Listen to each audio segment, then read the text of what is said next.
ये तो सोचा ही नहीं था कि आप कर सको, लेकिन आपने कर दिखाया।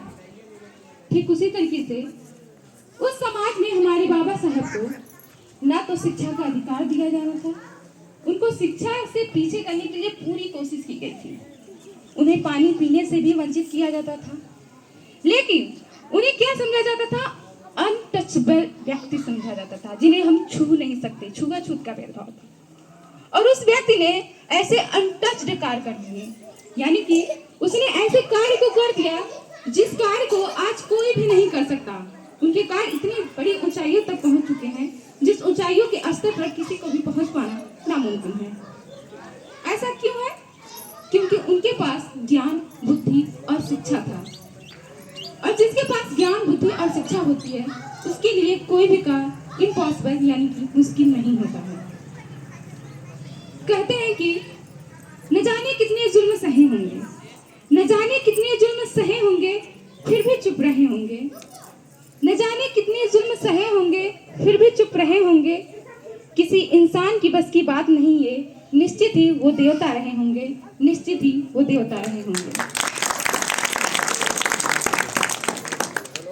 और आज मैं इस मंच पे अपने बाबा साहब के ही विचारों को प्रस्तुत करूंगी, क्योंकि उन्होंने ही कहा था कि मनुष्य नश्वर है।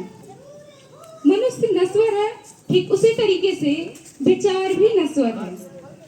जिस तरीके से किसी पुष्प को, किसी पेड़ पौधे को पानी न दिया जाए वो मुरझा के मर जाता है, ठीक उसी तरीके से अगर हमारे विचारों का प्रचार प्रसार ना किया जाए तो वो भी मुरझा के मर जाएंगे। और उनके विचारों को हम बरकरार रखेंगे तभी हमारी आने वाली पीढ़ी भी उनके आदर्शों पे चलेगी, क्योंकि तभी वो उनके बारे में जानेगी, उनके कर्मों के बारे में जानेगी। और जब उनके बारे में जानेगी तो उसे सही गलत का भी ध्यान रहेगा और हमारी आने वाली पीढ़ी भी कुशल रहेगी।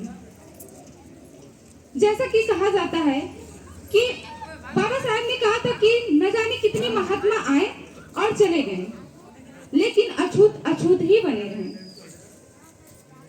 लेकिन जब हमारे बाबा साहब का संविधान आया और उस संविधान में जब उन्होंने सबको समानता का अधिकार दिया, तब एक अछूत अछूत नहीं बल्कि एक समान व्यक्ति की तरह सबके बराबर का अधिकार प्राप्त हुआ। आप ही सोचिए, न जाने कितने देवी देवताओं ने जन्म लिया और बहुत से कार्य किए, पर क्या वो एक अछूत व्यक्ति, एक दलित व्यक्ति को इंसाफ दिला पाए? क्या उनके हक की लड़ाई लड़े? वो किए तो क्या किए? सिर्फ अपनों से युद्ध किए, अपनों में युद्ध कराए और किसी स्त्री को कलंकित किया, ना कि उनके अधिकारों के बारे में, ना कि उनके सम्मान के बारे में बात किया। लेकिन जब संविधान आया तो उस संविधान में सबको एक समान दर्जा दिया गया, सबको एक समानता की नजर से देखा गया, खास करके महिलाओं के लिए।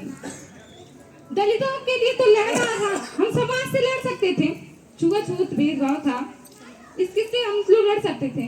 लेकिन जो स्त्री, एक महिला के लिए अपने ही घर में लड़ाई थी, उन्हें किसी भी कार्यक्रम में ना तो सम्मिलित किया जाता था, यानी कि उन्हें एक वस्तु मात्र समझा जाता था। वो लड़ाई हम कैसे लड़ते हैं? लेकिन उस लड़ाई को भी सफल किया किसने?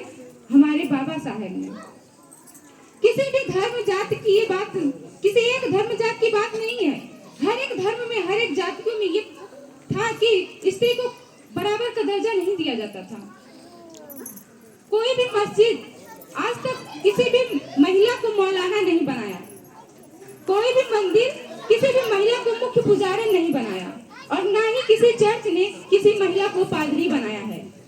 लेकिन आज हमारे संविधान ने एक महिला को स्पीकर, प्रधानमंत्री, राष्ट्रपति, न जाने ऐसे तमाम पद दिए हैं। जो एक पद पुरुष ले सकता है, वो सारे पद महिलाओं को प्राप्त है और महिलाओं ने लिया भी है।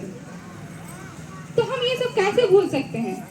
मान लीजिए एक सवर्ण लोग इस बात को भूल सकते हैं कि वो ऐसा किया है, ज्यादातर दलितों के लिए किए हैं, लेकिन एक महिला और एक स्त्री को ये कभी नहीं भूलना चाहिए, चाहे वो किसी भी वर्ग